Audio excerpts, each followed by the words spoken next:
Instantly, you know what your FICO score is. Instantly, you know what your credit score is. How come instantly you don't know what your health and well being score is? Isn't that the most important thing we need to know? Imagine you could go to your AI and say, the days I slept less than 5 hours, what happened? And imagine the AI comes back and says, Punacha, these are the people you met, how much time you spent on the road, this is the temperature and UV index, and this is the humidity. You might say, what? I didn't realize that maybe I need to get a humidifier, or maybe I need to avoid talking to these kind of people because kind of toxic, maybe. So today, I think AI is going to help us ask better questions about who we are. Hi, I'm Dr. Avanti Singh, and this is the Healing Catalyst podcast. I'm a medical doctor with over 20 years of experience and also a lifelong practitioner of Ayurveda. I created the Healing Catalyst podcast because we all deserve a different kind of conversation about health, one that's honest, holistic, and rooted in both science and soul. On this show, I'm joined by the world's leading experts to give you science-backed tools that you can start using today and actually stick with to build real health and longevity. I am so glad you're here. Now let's get to it. So one of the things that I care most about on this podcast and in all of my work is helping us rethink health in a more holistic and conscious way.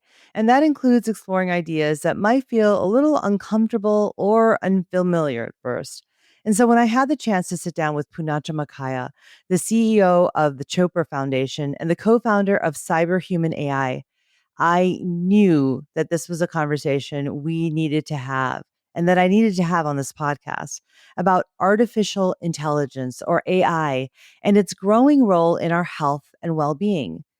Now, there's a lot of fear around AI right now, and I get it. I share that fear. But I'm also really curious because we're not entirely sure what it means for our lives or for healthcare. And the truth is, AI isn't the future anymore. It's the present. It's here. It's now. It's already shaping and reshaping how we think about everything from mental health and loneliness to preventive care. And Poonacha is someone I have deep respect for, not just because of his leadership in the wellness space, but because he brings a deeply human, compassionate, ethical lens to technology. As a trained engineer, he believes in using innovation not for innovation's sake, but as a tool for healing, empowerment, and connection. Let me tell you a bit more about him. Poonacha Machaiah is the CEO of the Chopra Foundation, a mission-driven organization committed to enhancing personal, societal, and planetary well-being. A visionary at the intersection of technology and consciousness, he co-founded Cyberhuman.ai, a personal AI well-being companion, and Seva.love, a metaverse platform for mindfulness and healing, both in collaboration with Dr. Deepak Chopra. Poonacha also leads global initiatives like Never Alone, focused on suicide prevention and emotional resilience, and Peak Living, which celebrates intergenerational vitality and wisdom. With a background in engineering and business, Poonacha has led leadership roles at Nortel, Iridium, Motorola, and Sasken, and holds a Bachelor of Science in Computer Science and Engineering and an MBA from the College of William and Mary. Through his work, he continues to champion the conscious use of technology as a force for healing, inclusion, and global impact. In our conversation in this episode, we talk about how AI can act as a wellness coach, a behavioral sort of nudge, and even a mental health support system. We also discuss why loneliness may be the real health crisis of our time and how AI might just help with this crisis. And Poonacha also shares how platforms like Cyberhuman.ai are using real-time data to build personalized health dashboards, as he calls them, that could finally help us move from reactive care to proactive, participatory, and protective well-being. Poonacha and I also share a background in Ayurveda, and we spent some time exploring a big idea that I have been thinking about a lot lately: how Ayurveda was essentially the world's first data driven, personalized medicine, and how AI now has the potential to help us approach our health and our healthcare truly holistically, just as Ayurveda has taught for over 5,000 years, but with greater speed and ease. My hope is that this conversation helps you move from fear to curiosity and from confusion to clarity, just as I did, so that we can all begin asking better questions about how we want to heal in this new age of technology. So let's dive in. Hello, Poonacha. It's so great to meet you. Wonderful, Dr. Singh. Pleasure to connect with you. Looking forward to our conversation today. I am too. I'm so glad that you're here. I have been reading up on the work that you've been doing, and it's absolutely fascinating, and in a way terrifying as well. You're the CEO of one of the largest wellness companies, and quite honestly, like the OG, the Chopra Foundation. I mean, the OG in wellness with Ayurveda. And, now you're taking a turn into AI, which feels so opposite to what you have been doing, wellness and health and Ayurveda, and then talking about AI. And I feel like there's so much fear around AI. There's so much discussion about AI right now.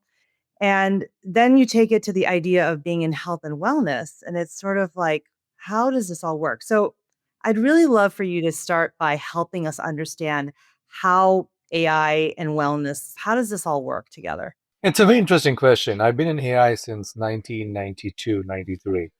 In fact, I started off my career as an AI programmer long time ago. Hmm. And I've been tracking technology and its evolution. So when I look at AI today, I think AI is here to stay. But it has a very pivotal role to play in health and wellness. Let's look at mental health. So one way you look at mental health, you can say every 40 seconds there's a suicide globally, right? There are statistics. Yeah. In this great country, every 11 minutes. Hmm. I'm from a city called Bangalore, which is Silicon Valley of India, Hmm. and about 11 million people. You know, how many therapists do we have? If every 40 seconds, if there is a crisis, we have to use technology as an intervention. And Hmm. the recent study is coming out that AI chatbots could be a very good intervention. Even in the United States, somebody needs to see a therapist. First, there's a waiting time. Two, you need to have money, Hmm. right? So, is technology good or bad? It depends. Right now, this is a very good use of technology where we don't have to travel. Right. You're in Chicago, I'm in New York. You're sharing information. Perfectly good use of technology. Absolutely. Just sitting next door and talking to each other on text, that's not a good use of technology. So for me, Mhm, technology is neutral. AI is here to augment our intelligence and innately bring out our natural intelligence. That's the way I mhm, look at AI. mhm, AI can help you understand yourself better, right? So in the area of mental health, our goal is to use AI to kind of really understand and ask questions proactively. The reason I deployed Chopra.ai is now I can actually, people always ask me, what is the succession strategy for Deepak? I said AI. Today, right, AI analyzes 98 plus books, thousands of hours of videos. You can ask him any question you want. And in seconds, it gives you his response and his perspective, right? It doesn't mhm, take away the fact that you're there in person, you have to meet him. But if not, it gives you access to information. mhm, And for us, AI is about democratizing access to knowledge and information, right? sure, So, on one hand of the spectrum, AI could be your mental coach. It could be an intervention to kind of be an AI chatbot. And when during the pandemic, we deployed an AI chatbot, and we thought maybe we'll have about 20,000 people on it. We had more than 6 million interactions on the platform. That's mhm, when you realize, especially the younger generation is very comfortable talking mhm, to an AI than talking to a therapist. So once again, but conscious use of AI. The right, second area where we believe the work you're doing in Ayurveda and well-being is that today, if you think about it, only 5% of diseases are fully penetrant genes. So very famously, if somebody has a BRCA1 gene, you need a double mastectomy. But then if you mhm, look at 95% is lifestyle, right? mhm, So can AI be a lifestyle coach? So at home, at work, at play, on the road, can AI become this health coach? So mhm, example, let's say you flew to LA, it says, Avanti, you know what, you're off 2 time zones. This is you need to hydrate. Remember right, that you need to drink more water, you need to stretch. And by the way, I realized that because you're in a restaurant right now, you have looked at the menu and said, this is the gluten-free things you could potentially eat. So AI mhm, can be that kind of thing, the person Because today, if you look at the other side of it, loneliness is the biggest epidemic, For right? sure. Hmm. And then if AI can help you connect and understand, maybe there's a role for AI. So for us, we are very much about AI becoming a health coach, your life coach, potentially a spiritual guru, and your research assistant. That's the way I look at AI as your well-being assistant. Right. So there's a couple of things that you said that I kind of want to dig into. The first is this idea of conscious use of technology. That's one. But then I also want to dig into this idea of having a coach that's with you all the time, but it's not a person, it's not a human, it's technology, right? How do you bridge that gap between human connection versus connection with just digital and technology all the time if you become reliant upon something that is, not real, that is it's AI, right? And so there's a couple of different things. So let's talk about conscious use of technology first, because I find that really interesting. How do you help people understand that? So first of all, conscious starts with even right from the coding aspect of it, right? So today, when I look at it, is that is the AI revolution the Silicon Bros movement? Are there enough women in the workforce? Are there enough programmers in the workforce? Is there a conscious bias with the technology? So for Mhm. me, conscious starts from that aspect, right? Amazing. If Mhm. I'm if as a physician, you took an oath Yes. that you would take care of people. Mhm. Now, what about software engineers? They're writing algorithms. So when you look at AI, there are four big questions people talk about AI, right?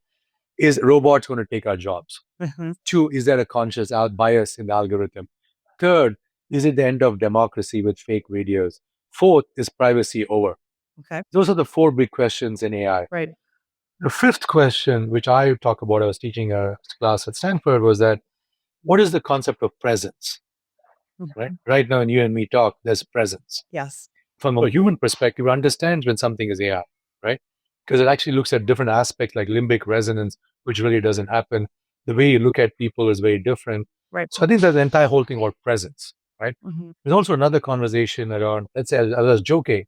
The class is how many people would use an AI algorithm to find a partner? Most of them young, they're like, all of them said, yeah. Majority said, I think AI is going to help me find a partner better than my mom or dad. But then I asked the second question. Sometimes when you take a boyfriend or a girlfriend or whoever to your mother, and your mother says, I don't know him or her is right for you. There's something called intuition. How does AI capture intuition? Right. Right? Mm. So there are open questions Yes. which are there in AI. And that is what I call conscious. Mhm. So if you're driving, today you just put on map, right? Google Map or Waze. Right. You don't even think about it, do you? What you give AI is the agency to take you from place A to place B. Mhm. But you could also turn it off and just say, I want to go on my own. Right. And so that is a conscious choice, Mhm. right? Mhm. So I think we should always give people a choice to use technology consciously. Right. And that's the way I look at any kind of AI is like, how transparent are you Mhm. in giving people choice? Do you make and keep your commitments?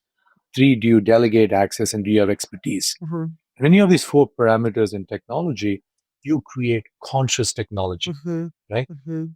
And that's kind of as an engineer, came up with the build systems. I think this is when I look at the next phase of AI is taking conscious perspective right from the code itself, Right. not just, when people think of conscious, they think of the use. I just go even one step further.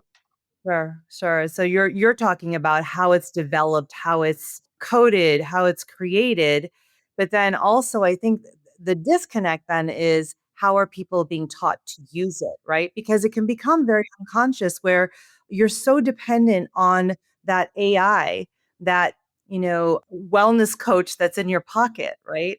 That you lose touch with reality and with human beings. That I think is the big discussion point for me as a physician of like, okay, how do we help people? Because, when I'm sitting with a patient and I'm telling them all great stuff, I'm having a connection with them. And even then, it's impossible to get through to a lot of them, right? Behavior change is so hard. So let's talk about that. It's still, I'm still not convinced, I guess is what I'm Yeah. So saying. when I look at behavior change, so there's a model at Stanford by BJ Fogg. It's Mhm. called, it's a persuasive technology. Right. And basically, if you have to persuade people into behavior change, Mhm. it's a formula. B is equal to MAT. Okay. Behavior is equal to motivation, ability, and trigger. You need to Mhm. understand a person's motivation, increase their ability, trigger their behavior, right? Yep. Mhm. So when content meets context, behavior change happens. So for me, if I was using AI coach and I walked into a restaurant and I love Indian food, and it basically nudges me and says, Punacha, I know you love your biryani, but you know what? Just try something. The chance is that the small nudge Mhm. got me to say, you know what, here's an alternative. If we were all connected and living in my village in India in Coorg, and we were hanging out and saying, Punacha, you look like shit, let's go have a cup of tea. We Mhm. don't do that anymore. We are No. basically super connected but very lonely. We are isolated. Mhm. But you know what? I go back to design. How are we designing our buildings? How are we designing our public spaces? Right. Today we're designing for separation. Why are senior living all alone in some facility? Mhm. How come seniors not living with young kids? How Right. come how come the wisdom of age is not being shared with the young? Right. So I think there's a lot of urban design things. So technology is being demonized. But I Sure. think technology should be kind of put in relative, right? Mhm. For me, WhatsApp video with my mom in India is my lifeline. Yeah, for Because sure. if I could not do it every day, how would I talk to my mom, Right. right? Right. Anytime I get an opportunity, I should travel to India and meet her. I shouldn't say just because I can talk to mom every day on WhatsApp video, I don't never need to go see her in India. Right. We should not forget a sense of agency which we have as humans, Right. right? And that is what we should never give agency away to Mm. AI or any being or any tech, Right. right? So Right. those are things we need to think through. But Right. if I can use technology to be as an intervention, why not? Mhm. And so what's the difference then between what you're talking about, AI, versus this little Aura ring that I have on my finger, right? These wellness apps, right? Because and I think what's coming to me that you're saying is that, all these things that we've been using are AI, but we don't think about those things as AI, right? When you're talking about maps and you're talking Right. about, WhatsApp, I don't ever think about it that way. This call over right now is AI. Okay, what it's Mm. doing right now, it's optimizing the video quality, so it kind of gives you a very Right. good feel of the video quality. In fact, you're talking to Punacha's ghost, not really Mhm. Punacha, because Mhm. there's a latency in microseconds which comes through the network. So every frame is actually delayed, but our Right. senses are dull. It gives you the concept of reality. Whole different conversation, right? But the Yeah. AI algorithms which are optimizing bandwidth to give you the illusion of this Mm. as being as good as possible. But you think Right. about, I'm wearing the ultra human like the Aura or having the Whoop band. So Mhm. what technology is giving today is a dashboard. As a physician, we Mhm. have instantly you know what your FICO score is. Right. Instantly you know what your credit score is. How come instantly you don't know what your health and well-being score is? I agree. Isn't that the most important thing we need to know? Right. So when I look at it today, why I'm fascinated with AI is that you have genome, epigenome, microbiome, and exposome, right? Mhm. If you bring all these four things together in a real time, at home, at work, at play, on the road, you create a real time dashboard of Mhm. Avanti and Poonacha. And then imagine you could go to your AI and say, the days I slept less than 5 hours, what happened? And Right. imagine the AI comes back and says, Poonacha, these are the people you met, how much time you spent on the road, this is the temperature and UV index, and this is the humidity. You might say, you know what, I didn't realize that maybe I need to get a humidifier. Or maybe I need to avoid talking to these kind of people because kind of toxic, maybe. I'm stressed. So Right. today I think AI is going to help us ask better questions Mhm. about who we are, right? Yeah, what's coming up for me is that this is actually what I teach in Ayurveda, right? I always Right. tell people that your health is not lost or gained in one moment in a doctor's office or in a therapist's chair. It's gained and lost along the way with every decision you make. And so if you're feeling really tired one day, it's not enough to say, "Did I sleep well?" It's about looking at the last 24 hours, 48 hours, even the last week of looking at all aspects of your life, asking yourself, what have my interactions been with other people? What have my relationships been like? What am I eating? How much am I moving? Right? Asking all those questions, has that contributed to how I'm feeling so tired today? It's not just my sleep. Sleep is important, but it's sort of what you're saying is that this dashboard from an Ayurvedic standpoint, what I've been teaching people is to sort of become conscious, become aware, and actually ask the questions to create that dashboard for themselves, right? In fact, your longevity book is exactly what you talk about inflammation, right? Mhm. Mhm. And life is inflammatory today. But if you Totally. had this concept of events, I'm sure when a physician, when a person comes to you, what they tell you is a story. Mhm. Doc, I did this and what happened. But the body keeps score. So nobody got diabetes by eating a pizza last night, For right? sure.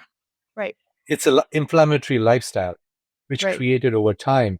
And I think what has happened is that when you a good physician basically can ask and understand a person's story, right? Mhm.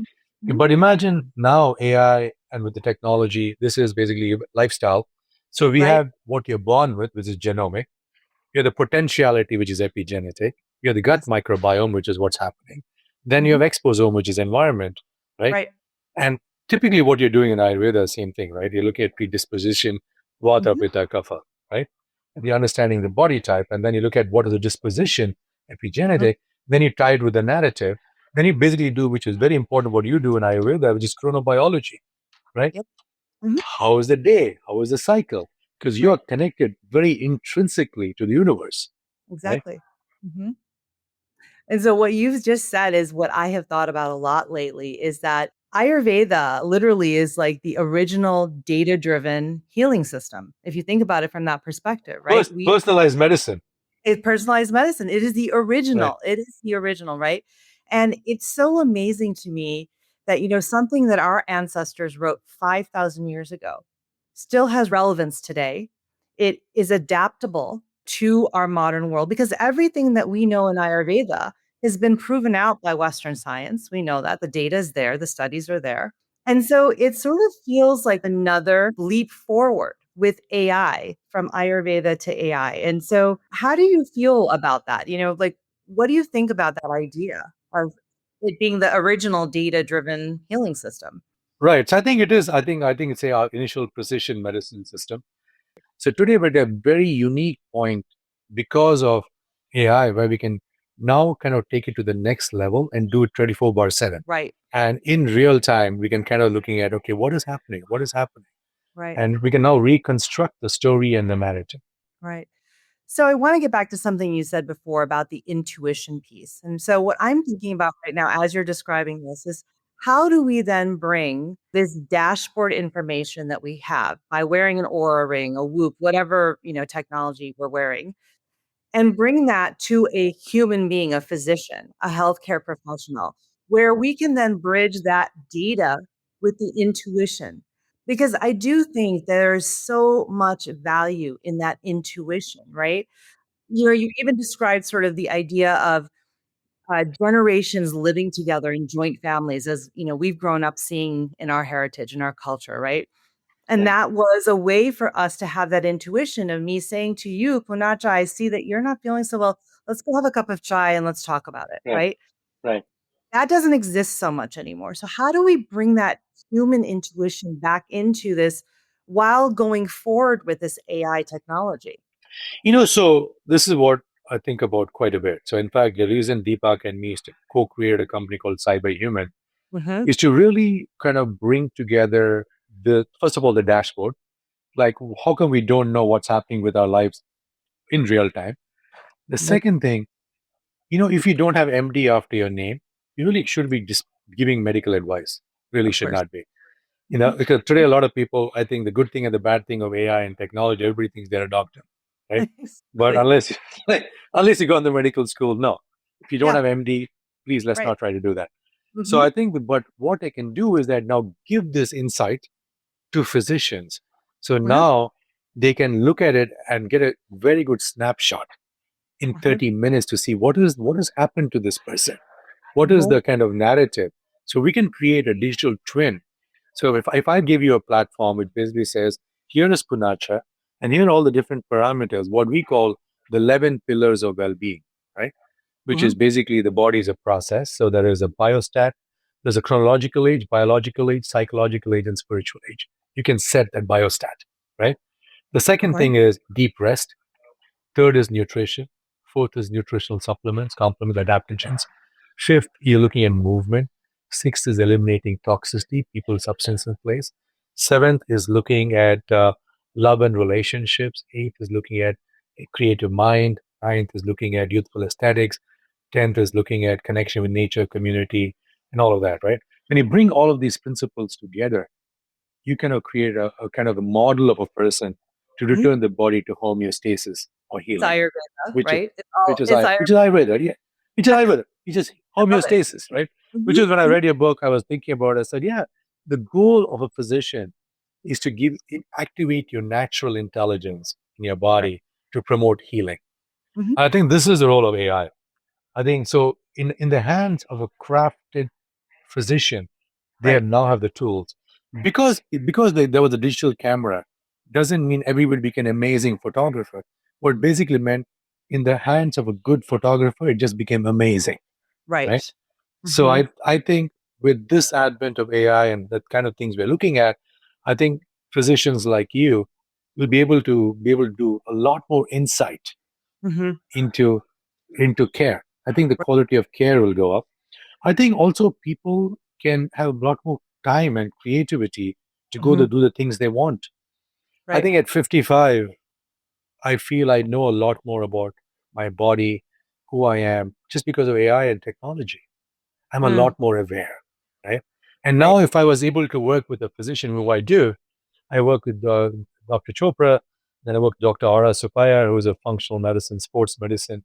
With a Mhm. combination of two, I feel I still want to talk to my AI, which is in Cyberhuman, and say, okay, at 85, I want to still finish climbing Mount Everest, which is my bucket list.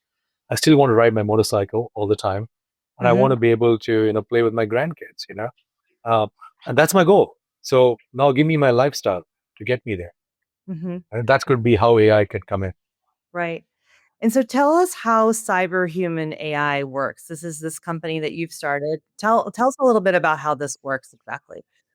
Yeah, so the first one we're doing is that we are basically creating AI for some of the top physicians in the world, right? Mhm. So obviously with Dr. Deepak Chopra at AI, Dr. Ara Supaya, and we have some of the leading physicians who I'm going to be sharing shortly in men's health, women's health, Mhm. cognitive function. So think about it like our goal is to recreate what Deepak says grand rounds, right? So today, when you look at person, you look at a person as a specialty. Typically, what happens in medicine, right? Am I orthopedic? Am I internal medicine? Am I this? So imagine Sure. the AI agents come together and they Mhm. analyze the data and they say, okay, what does Kunasha want to do? And the AI agents with all the different specialties kind of work together and they kind of actually manage your well-being. So Mhm. the ability for cyberhuman we are building is, first of all, the AI influencers to have their own AIs. Two is that create a baseline function looking at a metabolic profile, your genetic profile, your microbiome, and your environmental profile. So we're creating a platform which will create a dashboard for you. So Mhm. your digital twin can be managed. And so over the next 6 to 9 months, you'll see this platform being rolled out. Right. And so is it going to be based on something digital that you're wearing, like a wearable technology? So we will connect with all wearables. So you can connect Okay, your got it. Aura, Ultra Human, so any Mhm. wearable you have, and Mhm. then technically you can go. We can partner with labs where we can run your profile, or you can upload your own metabolic profile data, blood test data, all of that, and we will Mhm. analyze it for you. So there will Got be a wellness portion which will be used just for Mhm. everybody. But so also there will be a health portion which will be then managed by a physician, right? We Got it. so we'll actually have a virtual consult with physicians who can take a look at it, Like actual human physicians we're talking actual about. human physicians. So basically what you're saying is that we have this wearable technology. It consolidates all the information. All your reports, then gives it to a physician who will then guide you. But they'll give obviously AI driven programs and all of that.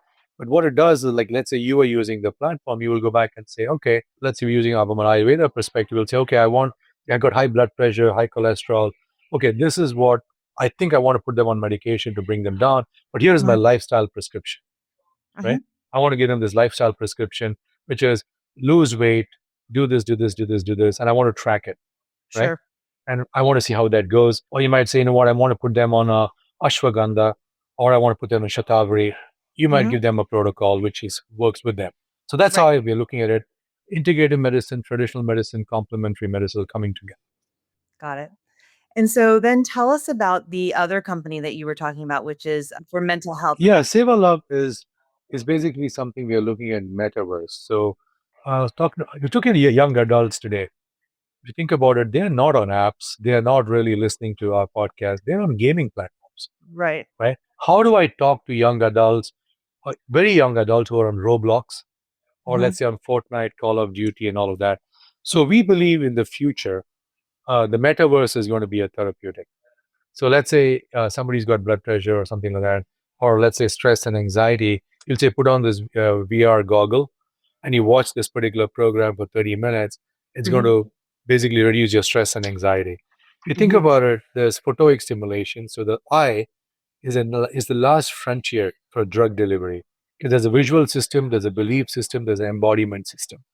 And today, VR therapies has been used for, like Yes. example, like for phobias, right? Hmm. So Hmm. we are now looking at that as the next horizon. We'll be announcing a game very shortly where we're using metaverse for meditation and mindfulness, gaming to basically Hmm. help you breathe better, reduce stress and anxiety. So that's really what we are focused on Save Out Loud. Hmm. Got it. And so, really bringing together those two worlds of gaming and then therapeutics Right. for mental health, right? Is that Right. So really? if you think about today, I think our young generation, I think we have to talk to them. And I think we want to look at this gaming as a platform. And so we have two ends of the spectrum. So the traditional thing, which we've always done, Deepak has written 97 plus books, and this is his Hmm. audience, right? He knows it. But Right. then there's an entire audience which we want to talk to, who are Sure. basically, I would say, 12 to 20. Who are Hmm. how do we address that? And, if you think about that, the second leading cause of death among young adults in this country is death by suicide. Right. That's a tragedy, right? So how do we do that?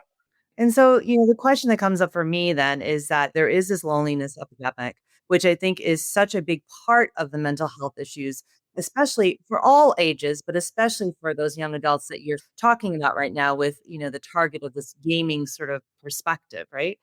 Like a lot of people would argue with you that gaming actually takes you away from other people, that creates more loneliness, right? And more separation. And so I think that, this is a tricky thing. How do you use gaming, that's something that's separating people, to then connect them in a way that will support their mental health, right? Yeah, so I think this is something, I'm kind of thinking about it. And my younger son is a big gamer, and I was kind of observing what it is. Imagine during the pandemic, what Mhm. choice did young adults have besides be on gaming platforms? They were stuck at home, right? Mhm. And all that's the world was virtual.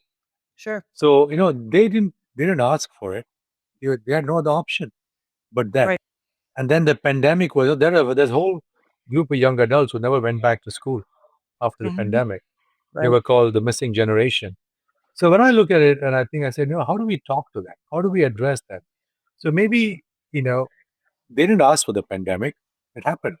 So I Mhm. think we have to kind of look at how do we not vilify games, but Right. maybe understand that as a platform and see how best we can work with it.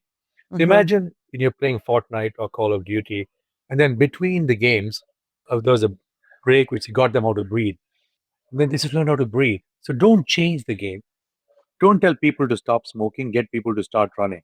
They love running, they'll stop smoking, right? Mhm. So instead of trying to change the game mechanics, add mindfulness into the game mechanics. Mhm. Maybe that's a way to kind of meet people in between, add those things. So we are looking at game designers and game developers to maybe to change the frequency of the sound from very high frequency light strobing to high pitch music to changing it a little bit, right? Mhm. So Mhm. we're just looking at design of gaming. So there's a nonprofit, Susanna Pollack, who work very closely with her, and part of the Global Mental Health Task Force, or UN initiative, to kind of really support SDGs, looking at mental health via gaming. And it's the company, the organization is called Games for Change. So how do we uh, create an entire movement around healthy gamers, right? Mhm. So Right. there is a generation on games. So I think for us is to help understand them and then create micro habits which will kind of move them towards well-being. So that's kind of our thought process. I love that, and, it reminds me of when I was a kid growing up, the cartoons and the shows that we would watch after school and sort of the very, very persuasive ads that would come between, right, Right, of cereal, of the stuff that was bad for us. It's almost sort of what right. you're describing of it's a very persuasive way. You've got these kids their attention, and so let's put something in there that's persuasive to help them rather than, yeah, pollute their bodies with cereal and all this other stuff Yeah. that we were So sold, right? absolutely. So content meets context. So Imagine there is a moment, and I where the character which you're so attached with, Hmm. so which you're so invested in, is Right. actually now teaching you things, right? What if Superman talked to you about how to breathe better, right? Mm. Or Iron Man got you to be more kinder, right? Right. And Right. so I always say the world doesn't need Tinder, it needs tender. And maybe the next app I should build is how to be more tender, right? I love So that. those are Yeah. things, those are value systems maybe we can use through gaming. Right. Because gaming has had a lot of violence. Gaming has had things of cyberbullying and all the kind of things. But maybe it's time for us to create a new narrative. Hmm. So, what kind of pushback have you gotten? Because I imagine that there's a lot of discussion, and people have really been sort of, especially in the medical world, physicians like myself who are a little bit weary, but there's probably a lot of people who are very like pushing back against this a lot. What's happening there? You know, I think there is always going to be like, is this like the way I look at Deepak, right? Deepak 2 decades ago started the mind body movement, right? Mhm. And said, okay, there's something. I treated two patients. They had two different responses. One said, I changed my diet, I prayed, and they got better. What was Right. happening over here? So Hmm. there was obviously an entire movement which vilified until we were able to run studies which measured telomeres of yoga, mindfulness, and then publish papers and all of that, right? Right. But then also, what is the good thing which is happening right now, post COVID, for the pandemic, people have also realized that the healthcare system cannot handle the Right. load which is put on it, right?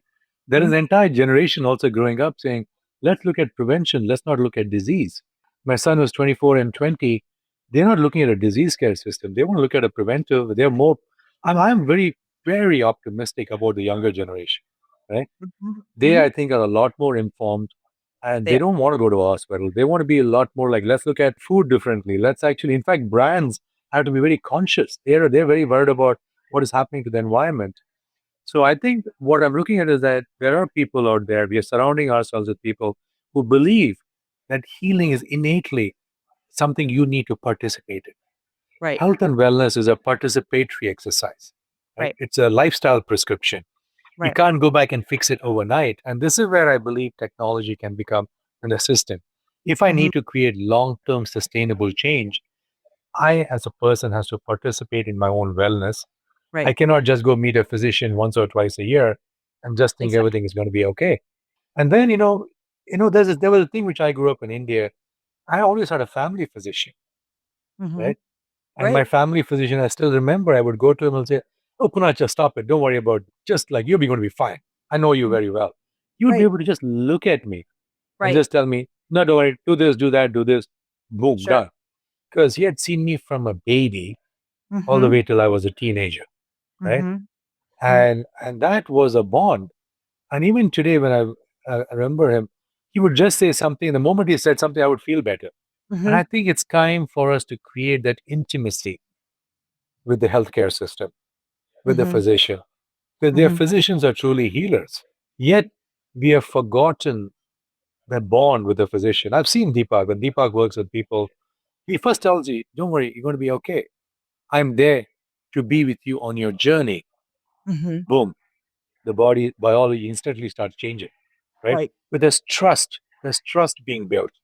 Right. So I think Hmm. maybe it's time for AI to help physicians really become the caregivers who they are. Hmm. Yeah. No, I agree.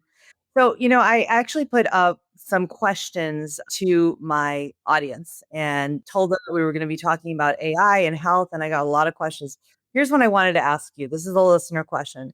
How can I start using AI tools to support my personal well being if I have no background in technology?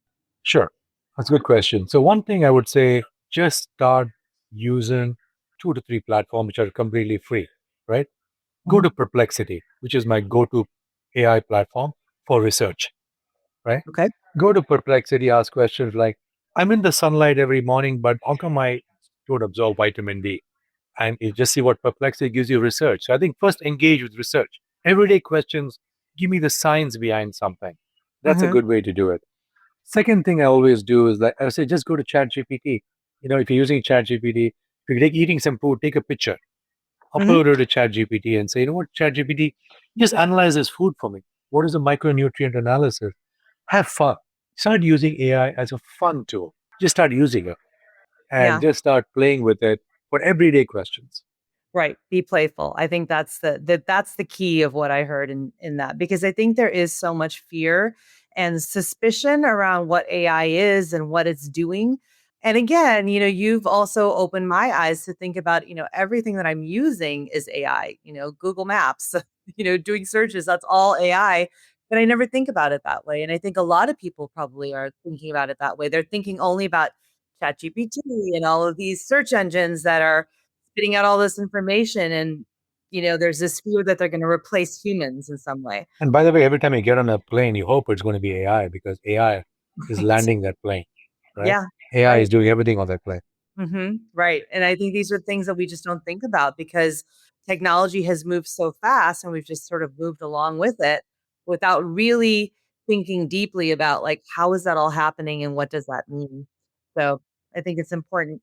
Okay. So I always like to do something I call the connection round. It's similar to a lightning round because I really want all of us to connect more. That's the entire point of the work I do, the work that you're doing, right? So, Poonacha, what is something that brings you instant joy? Sharing, sharing.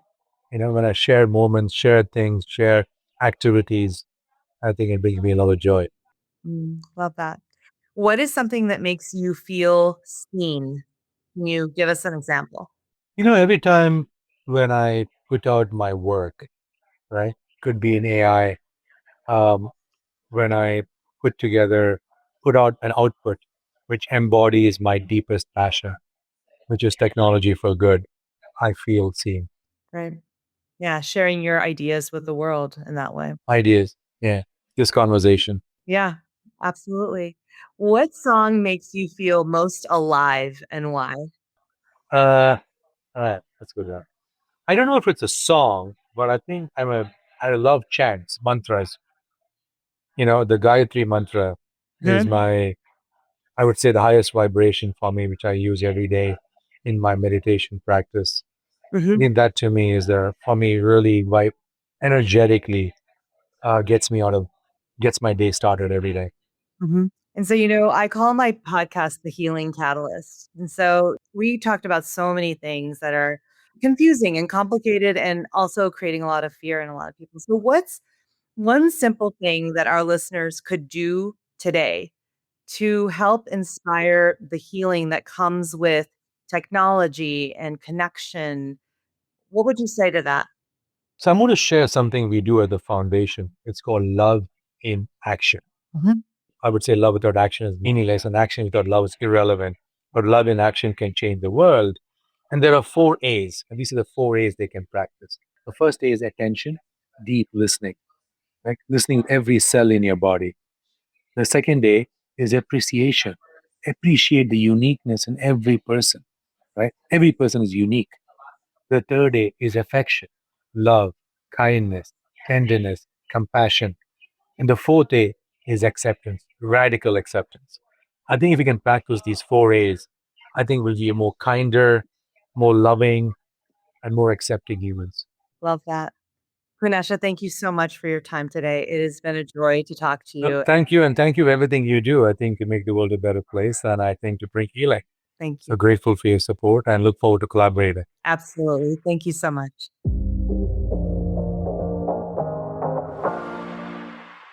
Okay, so that conversation really gave me a new lens on AI, especially in the context of healthcare and healing. There were so many moments that made me pause, like literally just take a breath. But one that really stuck with me was when Punacha compared AI to a GPS system. It's such a simple analogy, but it makes so much sense. We don't hesitate to trust a navigation app to guide us to our destination. We just follow it because we know it works. And in the same way, maybe AI can be a kind of inner compass, gently nudging us toward better choices when it comes to our health. Whether it's reminding us to drink more water, get outside, or take a breath, those small everyday prompts might be the exact kind of support that each of us needs, especially when you consider that 95% of disease is driven by lifestyle, not genetics. That's really powerful. And if AI can help us stay more aware and more aligned with our needs in real time, that could shift everything. After all, that is the point of Ayurveda. I always say that Ayurveda begins with awareness. Another moment that really surprised me in the best way was when Poonacha used the phrase greater intimacy to describe the future of healthcare. At first, it sounded like a contradiction, but the more he explained it, the more it resonated with me. Imagine going into your doctor's office with actual data about how your body responds to stress, to sleep, or food. And that kind of insight could really make your care more personal, more precise, and more deeply human. And of course, as someone trained in Ayurveda, I couldn't help but notice the overlap. Ayurveda has always taught us to pay attention, to notice the patterns, the inputs, the imbalances. It's a system rooted in personalization and prevention and protection. And now AI might just be the tool that helps amplify that wisdom, bringing it into our everyday lives in a real and tangible way. Poonacha also said something that really made me pause. Everything around us is already using AI, even the things we don't think twice about, like video calls, airline navigation, or search engines. And that made me really stop and pause and realize that it's not about whether AI is coming into our lives, it already has. The real question is, how do we use it consciously, ethically, and compassionately? So maybe, just maybe, healing in the age of AI isn't about choosing between human or machine or computer. Maybe it's about using technology to help us return back to ourselves, to become more aware, more connected, and more empowered in how we care for our bodies, our minds, and each other. Thank you, as always, for spending this time with me. And if this conversation resonated with you, I'd love to hear what you're thinking. Come find me on Instagram at Avanti Kumar Singh and join in on the conversation. And if there's someone in your life who's curious or even a little uncertain about AI and health, please share this episode with them. These are the kinds of conversations that help all of us move forward together. And as always, thank you for listening. Thank you for being part of this community. And remember, healing isn't just possible, it's in your power. I'll see you next time. Be well. Thank you for listening to The Healing Catalyst. If you found this episode helpful, please hit follow and share it with a friend. And if you feel inspired, please rate and review because it helps others find this podcast more easily. For more insights and tips, head to my website at avantikumarsingh.com. And to connect with me directly, find me on Instagram at Avanti Kumar Singh. I loved sharing this episode with you. My hope is that you heard something today that sparks a catalyst in your healing journey and helps you build lasting health. Be well, and I'll see you next time. This is a Dante 32 production.